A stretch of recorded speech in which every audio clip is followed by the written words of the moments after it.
And we are live. Good morning, crypto warriors, and welcome back to the Gem of Crypto. We have lost the episode number. We will have that back for you this week. But I'm King. And I'm Bitcoin Zay. We're here to bridge the gap between cryptocurrency and the community Monday through Friday at 10-ish. Finish. And today's that time. Today's top stories. Citibank analyst says Bitcoin could pass $300,000 by December 2021. SEC Chairman Jay Clayton stepping down at the end of the year. Why FinCEN wants details on all cross-border transactions over $250. And Belarus bank to offer Bitcoin purchases with Litecoin and Ether coming soon. But of course, first and foremost, Bitcoin Zay, what is going on with these prices? Oh, yeah. So we're seeing a lot of green this morning. Bitcoin up 5% at $16,743. Ethereum at $463 is up 4%. Ripple at 28 cents, actually seeing some movement, up 7%. Chainlink at $12.67 is up 5%. Litecoin at $71.78, the biggest one of the day, 16% increase. And last but not least, EOS at $259 is up 5%. So we're seeing green across the board. Pretty much every major asset is in the green today. So good day for crypto people. But again, we're pretty much in a bear market, so not surprised at all. You're saying, I think you just said bear market. I'm going to have to stop you there. What's going on here? Bull market, sorry. We're There we pretty much go. in a bull market, sorry. And you have to enable screen sharing. I should have told you that at first. Oh, yeah, I got you. Yeah. Child lock windows on. I'm trying to escape out the back, homie. Oh, yeah, I got you. No, it's crazy seeing that again. Everybody's thinking about the price of Bitcoin. Last week, we talked about it at $16,000. It had been 12 days. Only it had been 12 days more than higher than the price of Bitcoin was last week. So at this point, we're looking at 14 or 15 days total. The price has been higher than this, if that. It's crazy to see it. Again, we're all in green today for the most part here. Let me pull up that Bitcoin price. You can see it here as Bitcoin, as they were saying, we're all in green today. This is good. I mean, how long can the good times last though, huh? Yeah, I mean, going forward, I feel like if this is a bull market, how long can this bull market go? Well, the last one was pretty much a year-long bull market, so I feel like we can have the same thing. So if this is just the start, man, some of these assets are gonna fly, as we see with Litecoin going up 16%. Yeah, that's the crazy thing. What you just said there is the last bull market in 2017 lasted for a full year. Technically, this one lasted for a year too, then, right? Or we're on our way to a year. But we still got a couple more months left. Again, we didn't see Bitcoin hit that $17,000 mark really until what December. I think it was toward the beginning of December of 2017 before it shot up from there to 19,600, 19,800. So, I mean, from December 1st to December 10th, we might see something like that happen again where it just goes hyperbolic. Oh, yeah, definitely in the possibilities. And again, anything Bitcoin makes, altcoins will share that from the runoff, from sell-off. So, okay, top story of the day. That is right. You saw a Citibank analyst says Bitcoin could pass $300,000 by December 2021. And again, this story is important because this isn't Bitcoin Zay and King saying, even though you should listen to us. Now we got the big boys and girls out there, right? We got Citibank coming out saying, hey, this is no longer a drill, all hands on deck. We need everybody's money up front. Bitcoin Zay, what's going on with Citibank? And I guess it's official. The war has been won. This to me is like a white flag right now. Oh yeah. Again, the old saying: first they laugh at you, then they battle against you, then they join you. I think we're at the joining stage because a senior analyst at Citibank has penned a report drawing similarities between the 1970s gold market and Bitcoin. The whole of Bitcoin's existence has been characterized, it says here, by major price swings, exactly the kind of thing that sustains a long-term trend. This is from Thomas Fitzpatrick, and he's the global head of the company Citi FX Technicals Market Insights product. So what we have here is one of the big guys at Citibank basically saying what we've been saying all along. Bitcoin is going to do what it's going to do anyway with price. And he actually pointed out Bitcoin's weekly chart using TA, and he determined a target of 318,000 by December 2021. So for those of you who think you are too late, this is pretty pretty big pushback on your theory. A lot of people are saying, "Hey, how can I invest in Bitcoin at 16K and you started way back when? I won't get the same return." Hey, this is like a 12x if we get to 318 That's days crazy. next year. And we're talking about a year's time. So any extra funds you have at this point, you probably want to put in the Bitcoin. Most people who are on the fence, get off. This is the time to get off the fence. There's no argument here now. Well, and the thing is, that's a scary thing, I think, for most people. I know that's what the crazy thing is for me right now. I was like, all right, well, how much do we keep in fiat versus crypto right now? We know at this point, every dollar we keep in fiat, you're essentially losing money. But markets and industries aren't made for crypto and digital currency just yet, right? So it's just one of those things where people are trying to find that balance. But it's a scary balance when literally a few months ago, Bitcoin's at $3,000. Now we're looking at it almost at 17,000.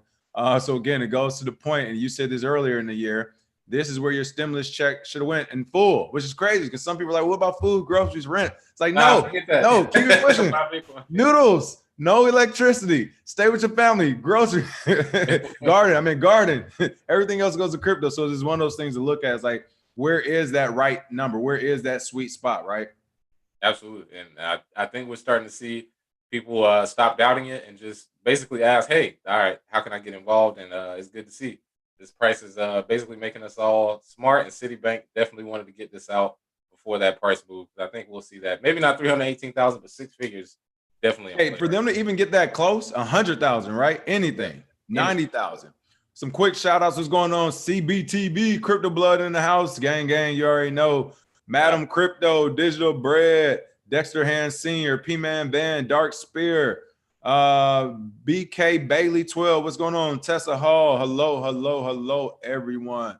Make sure you check out CBTV as well. You know, Crypto Blood is keeping the crypto news 24/7, as well as other types of news as well. So make sure you check them out. That's one of our partners in the crypto world of crime there. Actually, let me say that jokingly because I know they out here now.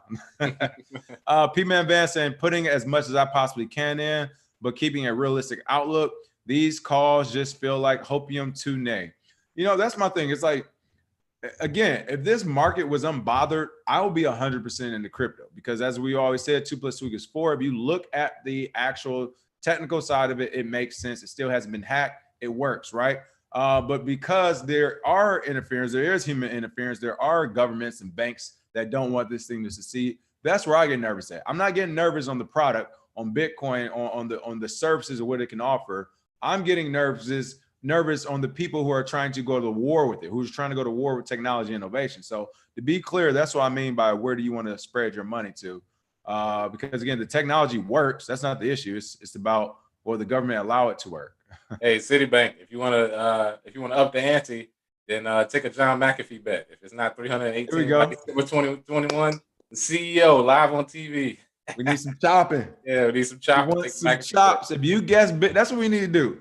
Either put your man parts on the line, or don't guess what you think the price of Bitcoin is going to be. All right. Hey, don't guess. Who always does price. Funstrat. Tell Funstrat to put his bits on the line. Who was it? Oh, his name something Lee.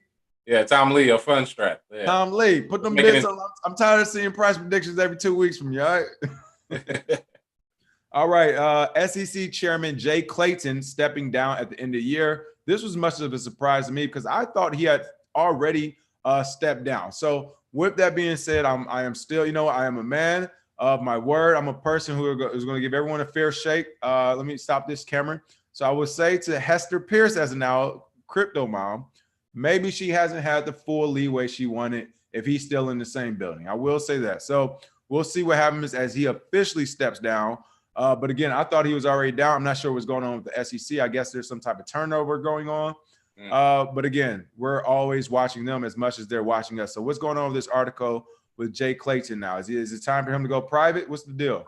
Oh, yeah. So it looks as though Jay Clayton will be leaving his role at the end of the year. He says here, after 3.5 years, thanks to the hard work of the diverse and inclusive SEC team, we have improved investor protections, promoted capital formation for small and larger businesses, and enabled our markets to function more transparently and efficiently. Yada yada yada. And he really believes it too. Yeah, exactly. But in the crypto world, it says here under his leadership, the regulator has consistently rejected proposals for a Bitcoin exchange traded fund. We've seen ETFs come and go on grounds of concerns about fraud and market manipulation. Jesus Christ, don't even hide it anymore. I mean, the market manipulation is in every market. And recently, he softened his stance, it says here, open to the idea of a tokenized ETF. So either way, it'll be good to see him go. I think Hester Pierce has a shot.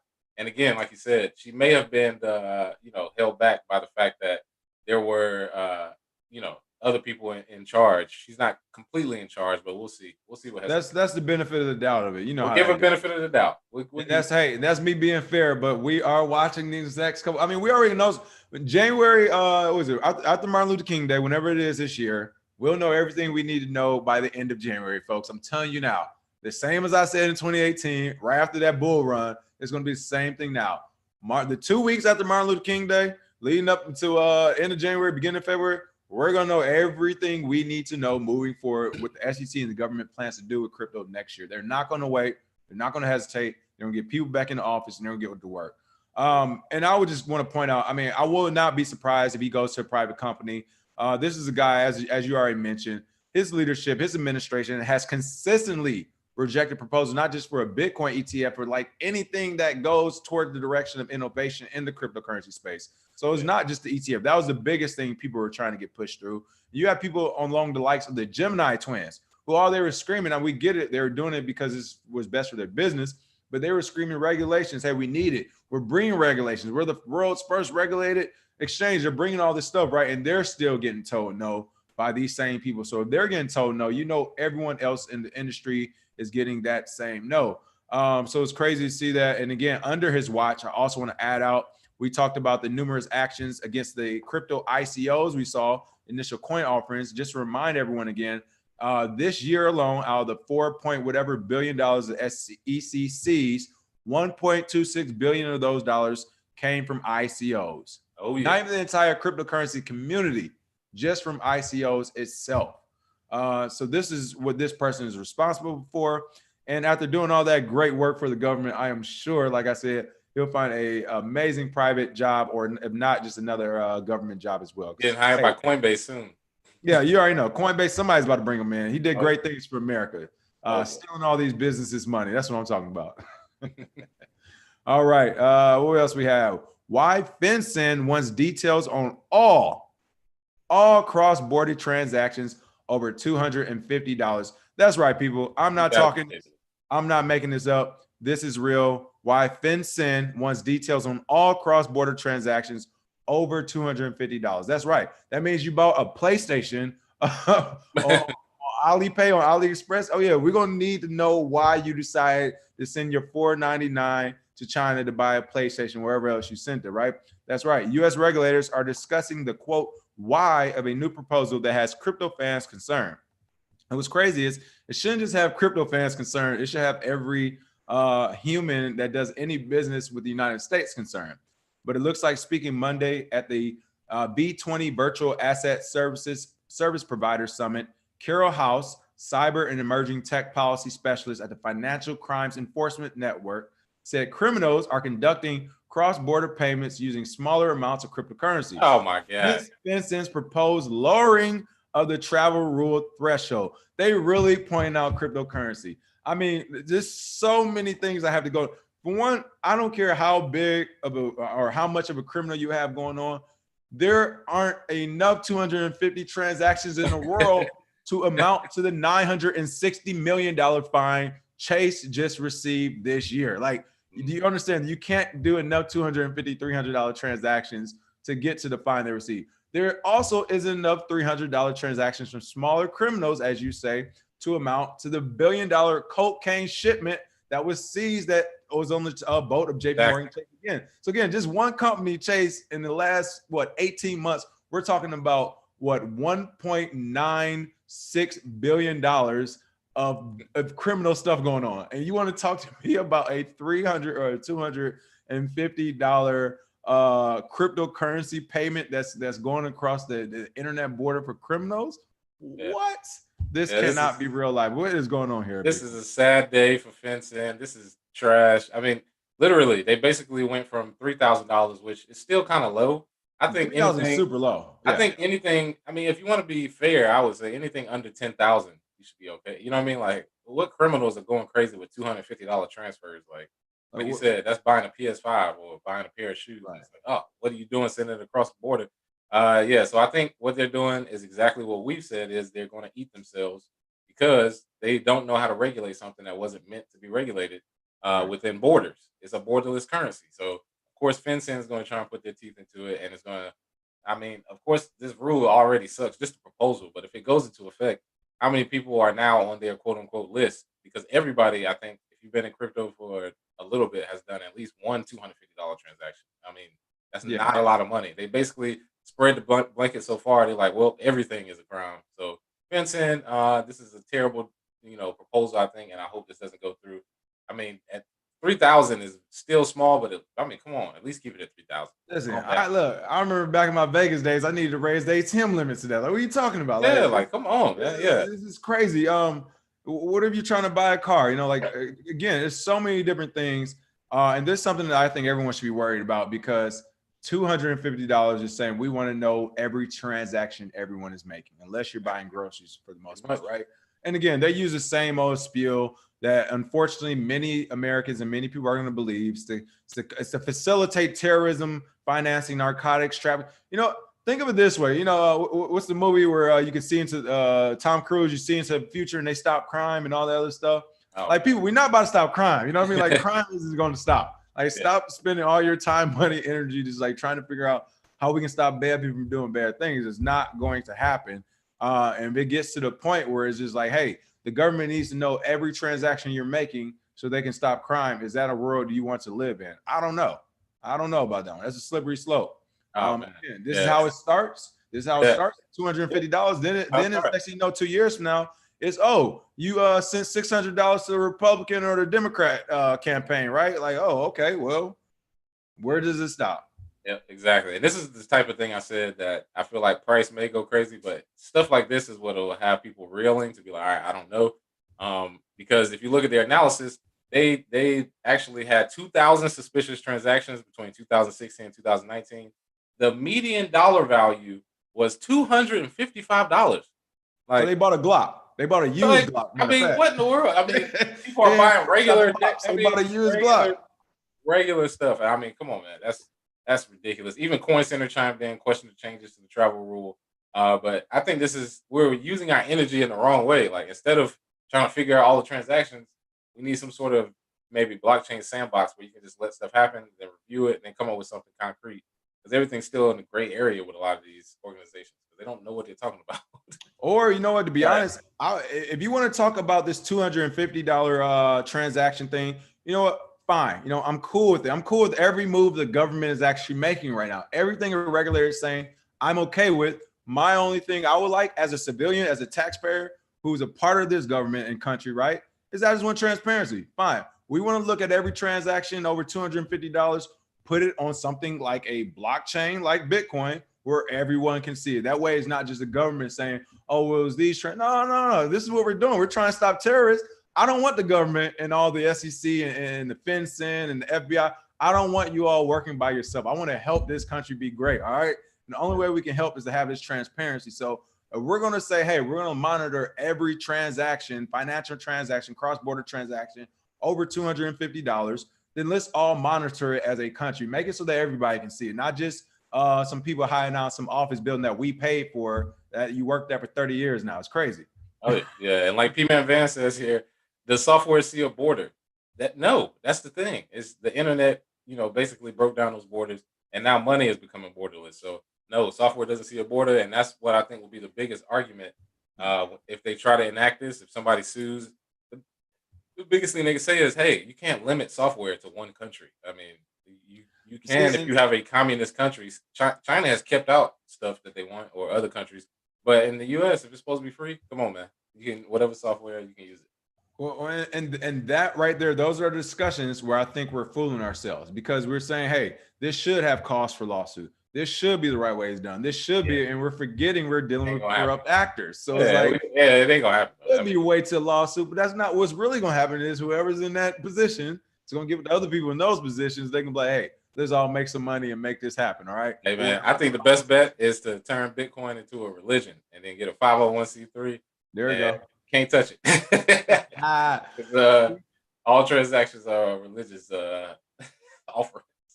P-Man Van said, would be nice to see some younger blood in this position. Listen, that's in all those positions across government, but I mean, it's a reason why they don't want it. Last thing you want is somebody to come in and drastically change something when you're making your money doing something else, right? What's going on, Tessa Hall? Let's see. Wired Spark said they are reaching for some magical control button. No, that's the thing, though. It really are. It's like, hey, $250. Like, what's going to happen next? Like, here's the thing. If the $250 thing will actually work for criminals, I mean, it's criminals. They're going to be like, all right, let's go $80 in. Like, what happens next? Like, all right, well, everything over $50, we got to think, all right, well, we'll go $40. Like, you're dealing with criminals. They're not going to just, all right, I guess we're only going to do $300 purchases, right? Thank you, Tony Nolly. Minority Report. That is what I was thinking about. Minority Report. Like, literally, that's where they want to get to. Where it's just like, oh, we knew you were thinking about doing a crime 3 years from now, so we arrested you today. It's like, I think this is a great billboard for Monero. I think a lot of private transactions are about to start happening. They're like, hey, y'all can't even find transactions on Monero, so y'all gonna start this garbage. Yeah, we move into a private coin. I think this is a good. CBTV. It had to be crypto blood.